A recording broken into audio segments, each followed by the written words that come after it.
How are you, Miss Keira? I'm good, how are you? I'm wonderfully blessed, and so are you. Oh, thanks. Welcome. You're back in the loving arms of director Joe Wright. Yes. And is that the reason why you decide to do Atonement? I think definitely one of the reasons. I think if a director like Joe Wright offers you a project, you certainly don't say no.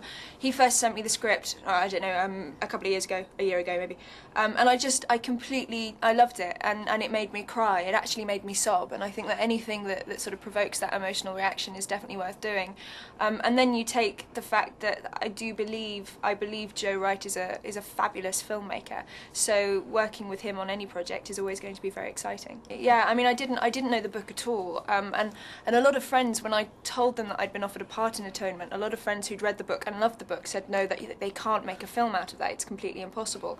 So I was sort of intrigued anyway about how they'd done it, and I thought that the way they'd drawn the characters in the script was so beautiful and so subtle, and then when Joe told me that he wanted to do the whole film in this kind of very 1940s style of acting, I just thought that was it was a really interesting way of doing it, and a challenging way of doing it, so it was exciting. It was very exciting, and I saw the movie a couple of nights ago, and it's absolutely perfect. Thank you, wow. Acting, directing, cinematography. Yeah, it's beautiful. And the music, the score with that pitter-pattering of the typewriter. Yeah.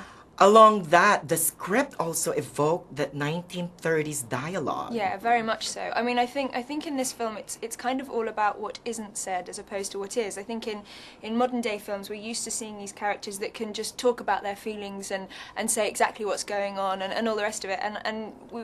In this, we wanted to very much get that feeling of a time of, I suppose, the peak of the British stiff upper lip, where you didn't talk about emotions, and when you really tried to keep yourself in check, but these people are feeling so much that it keeps bursting out of them. It's kind of, I saw particularly my character like a pressure cooker about to explode, so she's got all these things bubbling away inside her, and they're just waiting to get out, but she doesn't actually have a way of expressing them.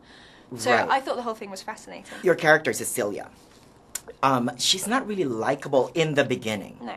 And then she quite redeemed herself with her love. Yeah, absolutely. I mean, I think she's a snob. I think that I don't think that she's a horrible person. I think that she's at a point in her life when she's just behaving badly for a million different reasons, and she's probably completely aware of it, but she can't stop herself. And it's also, the first third of the film is set on the hottest day of the year in 1936, where it's airless and sweaty, and she's desperate for a cigarette all the way through. And I think all of that leads to this kind of her misbehaving in a kind of way, and then yes, she does very much get redeemed by her love for Robbie and by the sacrifices that she's forced to make. I think the important thing when you're doing an adaptation of any sort of great novel is to really, you're never going to do it scene by scene. You can't fit it all in, but you can definitely be very true to the vibe, if you like, of the book. And when I read the book, and I know that when the rest of the guys read the book, it's not a particularly comfortable read. You get a sense of foreboding, a sense that something really bad is going to happen, and I think we wanted to be very true to that feel within the film, and I think so it helped with the music, with that constant typewriter, that the fact that the speech is very it's staccato, it's a bit like machine gun fire, so you're constantly feeling sort of quite edgy.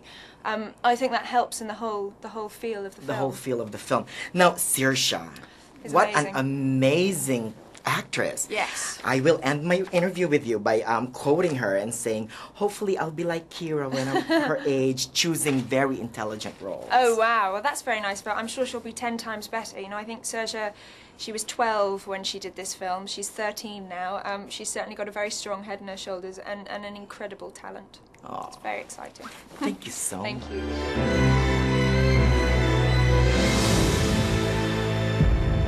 Atonement.